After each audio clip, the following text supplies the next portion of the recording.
पार्वती भाग्य सहितो भ्राता लक्ष्मी विलासवान विलासी साहसी सर्वी गर्वी गर्वित लोचना है। जय श्री कृष्ण मेरे परम आत्मीय जनों, कृष्ण आस्था प्रमिला चैनल पर आपका हार्दिक स्वागत करती हूँ। अब तक के अध्याय में हमने पढ़ा देव और दानवों का युद्ध। उसी की श्रृंखला में युद्ध की भयानकता अध्याय 19वां और 20वां आज हम सुनेंगे। जब नंदी और कार्तिकेय आदि वीरों ने दैत्य सेना को रोकना शुरू किया तो उन्हें देखकर दैत्य क्रोध से द्वंद्व युद्ध के लिए दौड़ पड़े।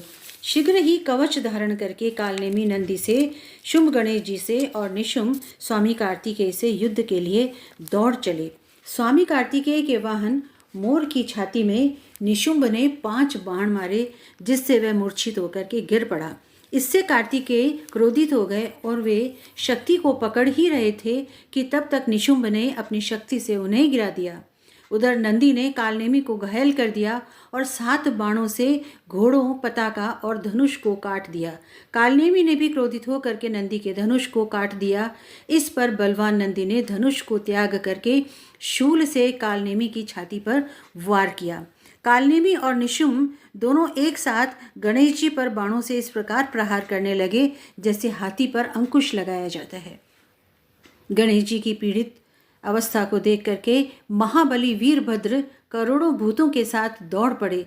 साथ ही कुष्मांड नामक पिशाच, भैरव, बेताल, योगिनियों के समूह एवं अन्य गण भी वीरभद्र के साथ में हो लिए। उनकी किलकारियों, सिंहनादों तथा अन्य शब्दों से पृथ्वी कांपने लगी। भूत दौड़ते और नाचते हुए दैत्यों को खा करके उछल कूद करने लगे। नंदी और कार्तिकेय भी तब तक स्वस्थ हो गए थे और युद्ध में राक्षसों को अपने बाणों से शीघ्रतापूर्वक मारने लगे। दैत्यों की सेना छिन्न भिन्न हो गई। बहुत से मारे गए, कुछ गिर कर दब गए और कुछ मार खाते रहे। इस प्रकार सैनिकों के मुंह उतर गए और सेना व्याकुल हो उठी। जब जलंधर ने अपनी सेना की यह दशा देखी तो बहुत ऊंचे झंडे वाले रथ में बैठ करके गणों के सामने आ गया। उस समय दोनों सेनाओं के मध्य हाथियों, घोड़ों और रथों के शब्दों के साथ शंख और भेरी की आवाजें सुनाई पड़ने लगी और सिंहनाद होने लगा।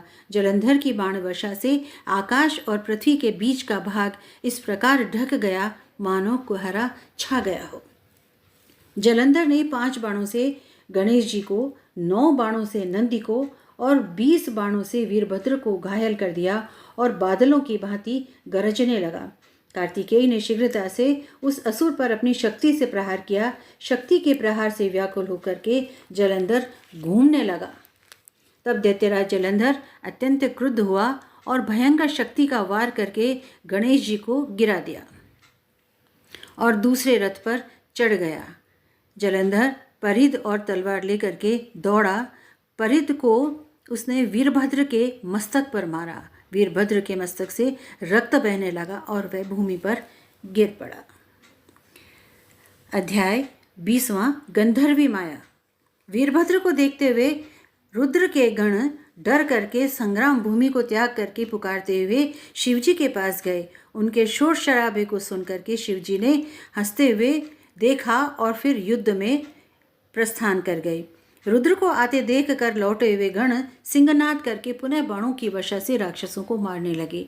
राक्षस लोग शिवजी के भयानक वेश को देखकर इस प्रकार भागने लगे जैसे कार्तिक का व्रत करने वालों को देख करके उनके भय से पाप भाग जाते हैं।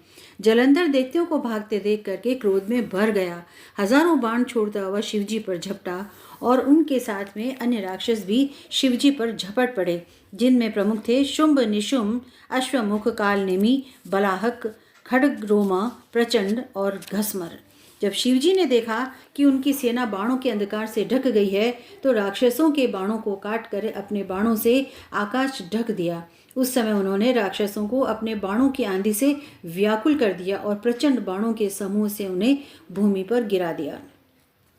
तब जलंधर का क्रोध और बढ़ गया और उसने वज्र के समान कठोर एवं तीखी आवाज में शिवजी को युद्ध के लिए ललकारा। उसने कहा, इन राक्षसों को मारने से कोई लाभ नहीं, मेरे साथ आओ और अपना युद्ध कौशल दिखाओ। ऐसा कह करके उसने शिवजी के आए हुए बाणों को अपने पहने बाणों से हंसते हंसते काट दिया।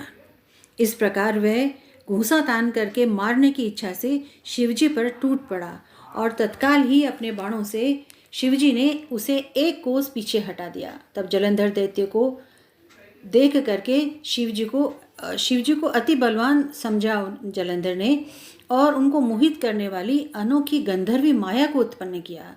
उस माया की सृष्टि हो जाने पर वहाँ गंधर्व गान करने लगे, अप्सराएं नृत्य करने लगी और अनेक प्रकार के बाजे बजने लगे। ऐसा महान आश्चर्य देख करके बाजों की उस ध्वनि से रुद्र मोहित हो गए। उनके हाथों से शस्त्र गिर गए, उन्हें पता ही नहीं चला। जलंधर ने देखा कि रुद्र नृत्य गान के स्वरों में तल्लीन है, अतः वह पार्वती को ठगने के लिए वहां पहुंचा जहां पार्वती बैठी हुई थी।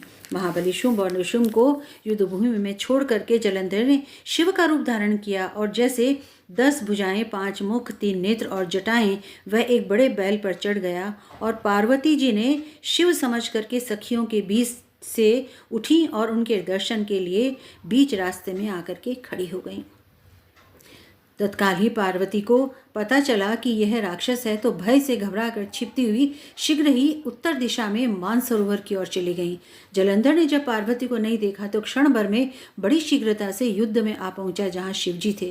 पार्वती ने भयभीत होकर मन ही मन भगवान विष्णु को याद किया तो स्वयं को विष्णु के पास बैठा पाया। पार्वती ने विष्णु से कहा कि हे विष्णु, राक्षस जलंधर ने जो निम्न कर्म किया है, क्या उस दुष्ट का कुकर्म आप नहीं जानते? विष्णु भगवान ने कहा, उसने छल करके रूप बदलने का जो मार्ग दिखाया है वैसा ही हम भी करेंगे। हम भी उसकी स्त्री को छलेंगे, अन्यथा पतिव्रत से सुरक्षित रहता हुआ वह मारा न जा सकेगा। ऐसा कह करके विष्णु भगवान फिर जलंधर के नगर में पहुंच गए और भगवान रुद्र गंधर्व सहित संग्राम में स्थित रहे। जब जब माया का आवरण हट गया तो शिवजी को होश आया। तब शिवजी बड़े विस्मित हुए और क्रोधपूर्वक युद्ध के लिए जलंधर पर हमला किया। जलंधर ने भी युद्ध में आए हुए शिवजी को बाणों का प्रहार करके ढक दिया। हरिओम तत्सत 20वां अध्याय। फिर मिलते हैं अगले वीडियो में अनेक मंगल कामनाओं के साथ में।